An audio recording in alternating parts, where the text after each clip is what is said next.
Now, for more on how sleep can impact productivity and professional success, let's bring in Sina Nader, co-founder and president of SWAN Sleep Solutions. Welcome to the show.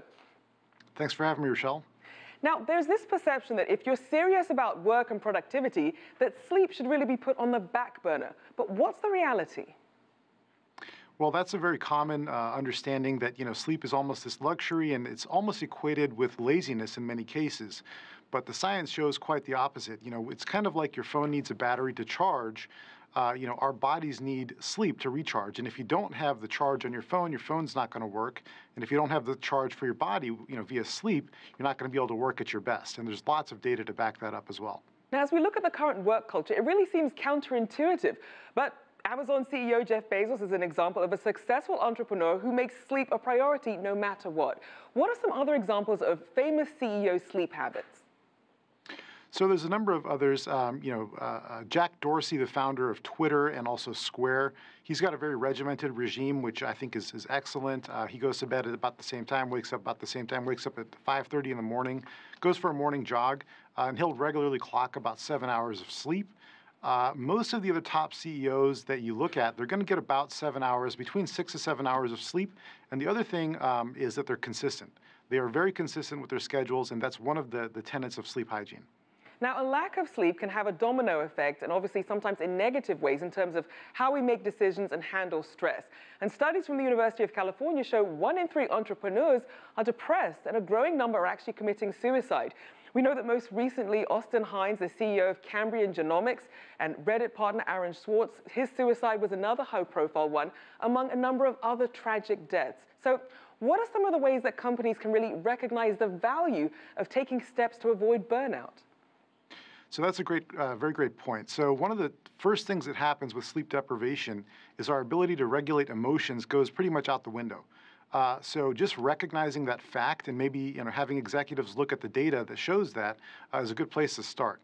Another thing to do is to look at the bottom line. And there's great research, great science now that shows that sleep problems, including sleep disorders, of which there are over 80, are very closely related to some of the most expensive medical conditions to treat, like heart disease, diabetes, cancer, and so on and so forth.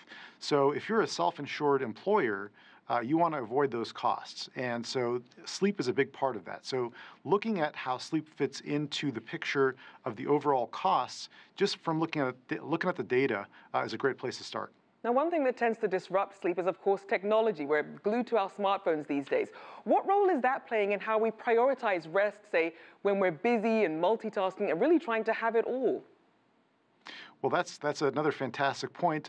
Pretty much everyone is going to be glued to their smartphones throughout the day. And unfortunately, when it gets time to sleep, people still sometimes are looking at their phones. And there's a couple of issues with that.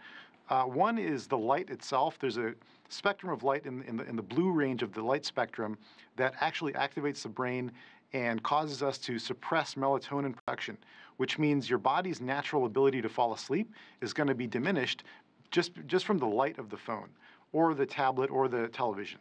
The other thing is that the content of what you're looking at is very activating. If you're watching something dramatic or interesting that makes your brain work, then your brain has to sort of chew on that, and it makes it difficult to fall asleep. So it's kind of a double whammy of the light plus the content. And it's something that experts will advise you leave about 1 hour of buffer between going to bed and your last look at an electronic device. So that's one of the things that people can do. Now, some companies are really heeding the call, and they're actually encouraging employees to nap at work and even providing sleep pods. So what are some of the companies or even the cultures that really tend to value sleep and rest the most? Yeah, I'm happy to say that there's a number of companies out here in Silicon Valley, for example, Google, which you may have heard of, they have nap pods. There's a number of other companies out here as well that are starting to do that, and kind of forward-thinking companies realizing that if their employees are well rested, they're going to perform better and they're going to produce better work. So it's really the incentives are aligned for employers and employees on this issue.